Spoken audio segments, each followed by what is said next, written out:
truc, un autre problème, c'est que les gens pensent qu'il va falloir miser ses économies en publicité pour se faire connaître. Alors ça, c'est un fléau. On a vu tellement de petits gars, enfin ça m'a fait de la peine. Et à l'époque, ça me faisait de la peine parce que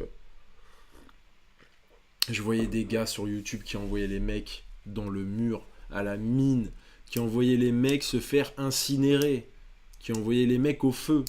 Okay, t'as des mecs qui avaient 5000 euros de côté. J'arrive même pas à comprendre comment tu peux faire ça. C'est que t'es sous hypnose en fait. T'es sous hypnose. Je vous l'ai dit, c'est ça votre problème. C'est qu'en fait, bon, pour ceux qui me suivent pas, parce que moi je me suis toujours écarté de ça, c'est qu'en fait j'ai failli dire un gros mot, en fait vous admirez votre marketeur. Moi j'aurais pu développer quelque chose où je suis un peu plus un gourou, où je développe, vous voyez, où je rends plus les gens accros, etc. Et devenir un genre de personnage, un genre de rappeur ou d'acteur, etc. Mais je vous ai toujours dit, n'admirez pas Benjamin Gassi. Je vous inspire, vous prenez un truc, ce qui vous plaît, mais vous devez devenir la personne que vous devez être. Vous pouvez devenir cet homme d'affaires, vous pouvez ouvrir une chaîne YouTube, vous pouvez faire tout ça. Et le problème, c'est que quand vous admirez votre marketeur, quand vous êtes en admiration devant le marketeur, parce que le mec fait tout tourner autour de lui, je ne juge pas le gars.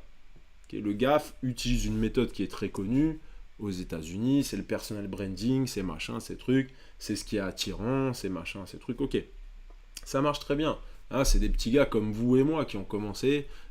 Tous les gars, même je vois plein de nouveaux sur YouTube. C'est bien les mecs, tant mieux pour vous, vraiment. Maintenant, je parle à celui qui veut rendre rentable. Moi, je perds pas le nord, ok?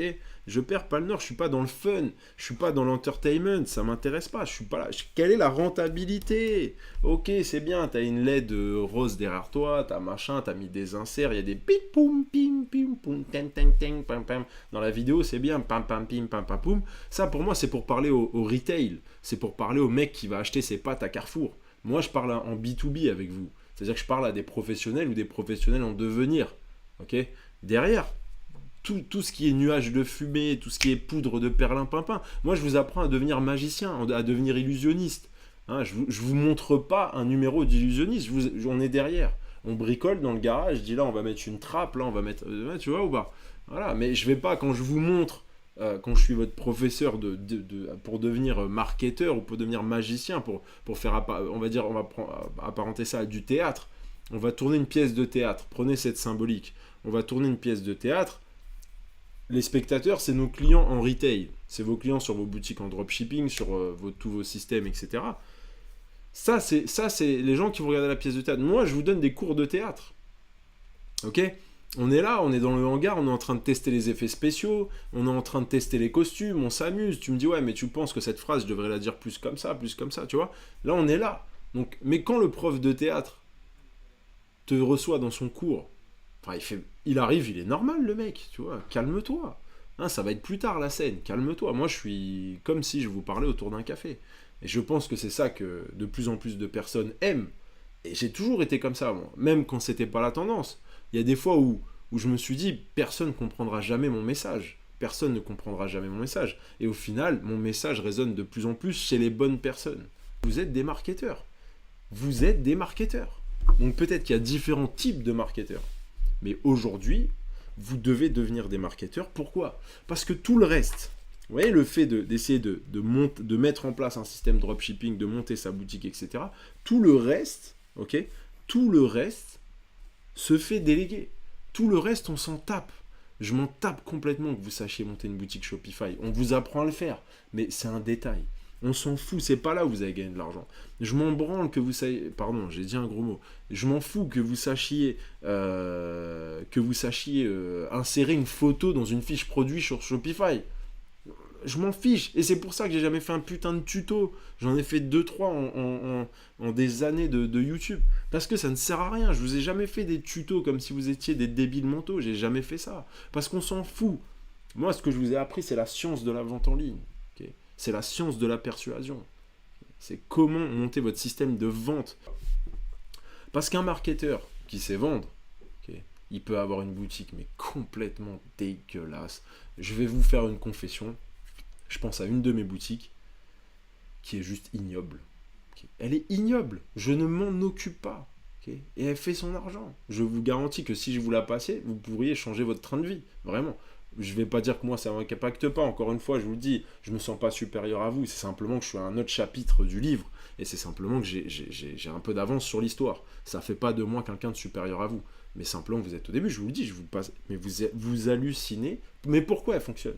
Parce qu'elle est dans une niche. Et tout ça, je l'explique. Tout ça, je vous explique quelle est l'importance d'ultra target de votre marché et comment le faire dans 9-16 business. Mais pourquoi elle fonctionne? Parce qu'elle est nichée. Hein, parce qu'elle est nichée et que là, elle commence à être référencée, etc. C'est pour ça qu'elle fonctionne, cette boutique. Ok? Concernant la publicité, considérez que la publicité n'est pas nécessaire au début. Alors, je vous ai déjà averti. Maintenant, en quoi va nous être utile? En retargeting pour booster votre business. Mais au début, vous devez mettre en place un business. Votre business doit être rentable. Sans publicité, aujourd'hui, vous êtes largement capable de le faire. Il se passe des trucs de malade aujourd'hui. C'est pour ça qu'on a créé 9-16 business. 9-16 business, c'est quoi? C'est 9-16e. C'est-à-dire que toute l'acquisition de trafic peut se faire sur mobile. Je vous donne tous les chiffres, tout ce qui est en train de se passer. Vous allez comprendre exactement pourquoi je dis ça. Et je vous ai mis des trucs de malade à l'intérieur. En fait, après de passer par la première partie, notamment de 9-16 business, le business, ça sera beaucoup moins flou pour vous. Et en fait, quand on conduit, le pire, c'est de voir flou. S'il y a une grosse pluie, par exemple, vous n'avez pas d'essuie-glace, c'est le pire. Okay, c'est pas la pluie qui est le pire, c'est de ne pas voir clair. C'est d'y voir flou, tout simplement. Vous devez être capable de vous repérer, de comprendre ce qui est en train de se passer, de comprendre où vous fautez, de comprendre vos clients, de comprendre le marché. C'est tout ce qu'on a mis à l'intérieur. Ça va être clair comme de l'eau de roche pour vous après. Et vous avez juste à passer à l'action.